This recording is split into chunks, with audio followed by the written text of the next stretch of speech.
ഈ പ്രശ്നങ്ങൾ പരിഹരിക്കുന്നതിന് നിയമപരമായ ഇടപെടൽ വേണമെന്നാണ് കമ്മിറ്റി ശുപാർശ. മറ്റൊരു പ്രധാനപ്പെട്ട ശുപാർശ, അതിലൊരു ട്രിബ്യൂണൽ അത് വേണം എന്നുകൂടി കമ്മിറ്റി മുന്നോട്ട് വയ്ക്കുന്നുണ്ട് എന്ന വിവരം ഇപ്പോൾ വരുന്നുണ്ട്.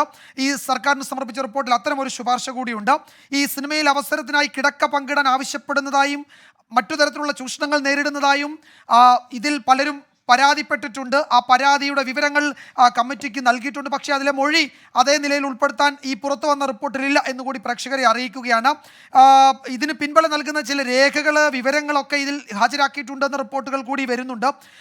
അതുപോലെ തന്നെ ഈ ഷൂട്ടിംഗ് സ്ഥലത്ത് ശുചിമുറിയുടെ അപര്യാപ്തത, ഈ വസ്ത്രം മാറുന്നതിനൊക്കെ വേണ്ടുന്ന സ്വകാര്യമായ ഇടങ്ങൾ, ഇതൊന്നും ഇല്ലാത്തതിൻ്റെ പ്രശ്നങ്ങളൊക്കെ അവർ ചൂണ്ടിക്കാട്ടുന്നുണ്ട്. റിപ്പോർട്ടിൽ പരാമർശമുണ്ട്. ഷഫീദ്, വിവരങ്ങൾ കുറെ കൂടി ലഭ്യമായിട്ടുണ്ടാകുമെന്ന് ഞാൻ കരുതുന്നു. ഷഫീദിന് തുടരാം.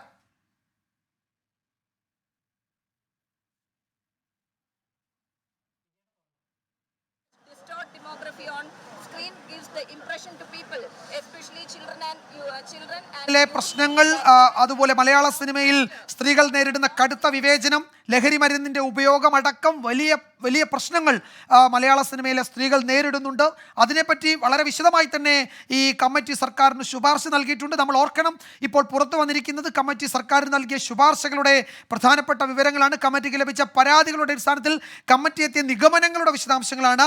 അപ്പോൾ അതിന് ഈ നിയമപരമായ പരിരക്ഷ ഉറപ്പാക്കുന്നതിന് വേണ്ടി ഒരു ട്രിബ്യൂണൽ രൂപീകരിക്കണമെന്നതടക്കം വളരെ ഗൗരവത്തിലുള്ള, വളരെ ആഴത്തിലുള്ള നിർദ്ദേശങ്ങൾ കമ്മിറ്റി ഈ ഘട്ടത്തിൽ മുന്നോട്ട് വെച്ചിട്ടുണ്ട് എന്നാണ് നമുക്ക് മനസ്സിലാക്കാൻ കഴിയും. അതിൻ്റെ വിവരങ്ങളാണ് ഇപ്പോൾ പുറത്തു വന്നുകൊണ്ടിരിക്കുന്നത്. ഈ കമ്മിറ്റിക്ക് മുൻപാകെ എത്തിയ പരാമർശങ്ങൾ, പരാതികൾ, അതിനനുബന്ധമായ തെളിവുകളൊക്കെ ഈ റിപ്പോർട്ടിലുണ്ട്. പക്ഷേ മൊഴികളും അത്തരം വിവരങ്ങളും പുറത്തുവിടാൻ ഇപ്പോൾ നിയമപരമായ അനുമതി ഇല്ലാത്തതുകൊണ്ട് അതൊക്കെ ഒഴിവാക്കിയിട്ടുള്ള വിവരങ്ങളാണ് പുറത്തു വന്നത്. ഷഫീദ് തുടരുന്നു. വിജയകുമാർ, വലിയ ലൈംഗിക ചൂഷണം സ്ത്രീകൾ നേരിടുന്നുണ്ട്. അതിൽ ഇടനിലക്കാർ ഷൂട്ടിംഗ് സെറ്റുകളിൽ പ്രവർത്തിക്കുന്നു. വഴിവിട്ട കാര്യങ്ങൾക്ക് നിർബന്ധിക്കുന്നുണ്ട് ചില സംവിധായകരും നിർമ്മാതാക്കളും. ചൂഷണം ചെയ്യുന്നവരുടെ കൂട്ടത്തിൽ പ്രധാന നടന്മാരുമുണ്ട് എന്ന ഗുരുതരമായ ആക്ഷേപം കൂടി ഇതിൽ ആമുഖമായ ഒരു മുന്നറിയിപ്പായി തന്നെ ഹേമ കമ്മിറ്റി റിപ്പോർട്ടിൽ പറയുന്നു. മലയാള സിനിമയിൽ അടിമുടി സ്ത്രീവിരുദ്ധതയാണ് തിരശീലയ്ക്കപ്പുറം നിൽക്കുന്നത്. പെട്ടെന്ന് നമുക്ക് മനസ്സിലാക്കാൻ കഴിയാത്ത അത്രയും വലിയ സ്ത്രീവിരുദ്ധതയും ചൂഷണവുമാണ് നടക്കുന്നത്. അതിന് ചുക്കാൻ പിടിക്കുന്ന സംവിധായകരും നിർമ്മാതാക്കളും ചില പ്രധാന നടന്മാരുമുണ്ട് എന്ന അതീവ ഗൗരവമേറിയ ആരോപണങ്ങൾ ഹേമ കമ്മിറ്റി റിപ്പോർട്ടിലുണ്ട്.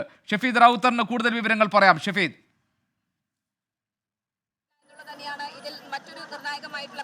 കാത്തിരിപ്പിന് ശേഷം ഹേമ കമ്മിറ്റി റിപ്പോർട്ട് പുറത്തുവരുന്നു. ഹേമ കമ്മിറ്റി റിപ്പോർട്ടിൽ സ്ത്രീകൾ മലയാള സിനിമയിൽ അനുഭവിക്കുന്ന പ്രശ്നങ്ങളെ കാര്യമായി അഡ്രസ്സ് ചെയ്തിട്ടുണ്ട് എന്നുള്ള കാര്യം നമുക്ക് ഇപ്പോൾ ഉറപ്പിക്കാൻ കഴിയും. ഇപ്പോൾ നമ്മൾ ഈ സ്ക്രീനിൽ കാണുന്നതാണ് ഹേമ കമ്മിറ്റി റിപ്പോർട്ടിലെ സുപ്രധാനമായിട്ടുള്ള ഭാഗം.